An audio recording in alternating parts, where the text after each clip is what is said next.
মানুষের মধ্যে সম্পর্ক স্থাপনের ক্ষমতা আমাদের জীবনের অন্যতম প্রধান শক্তি। এটি আমাদের সামাজিক জীবনের ভিত্তি এবং মানসিক ও শারীরিক স্বাস্থ্যের উন্নতিতে গুরুত্বপূর্ণ ভূমিকা পালন করে থাকে। মানব সম্পর্কের মূল ভিত্তি হল যোগাযোগ।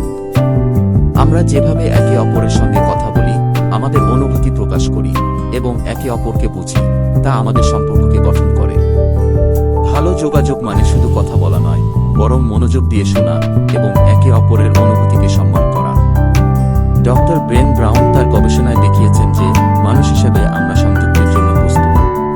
আমরা কেবল শারীরিকভাবে সংযুক্ত হতে চাই না, বরং আমাদের মানসিক এবং আত্মিক সংযোগও অত্যন্ত গুরুত্বপূর্ণ। একটি উদাহরণ দেই, দ্বিতীয় বিশ্বযুদ্ধের সময় বন্দী শিবিরে থাকা ব্যক্তিরা বলেছিলেন যে তাদের বেঁচে থাকার অন্যতম কারণ ছিল একে অপরের সাথে সংযোগ।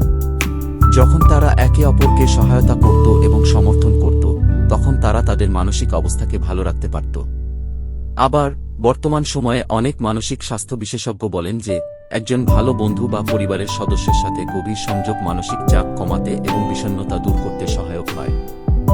গবেষণা বলছে যে সামাজিক সংযোগে সমৃদ্ধ ব্যক্তিরা দীর্ঘজীবী হন, তাদের রোগ প্রতিরোধ ক্ষমতা বেশি এবং তাদের মানসিক স্বাস্থ্য ভালো থাকে।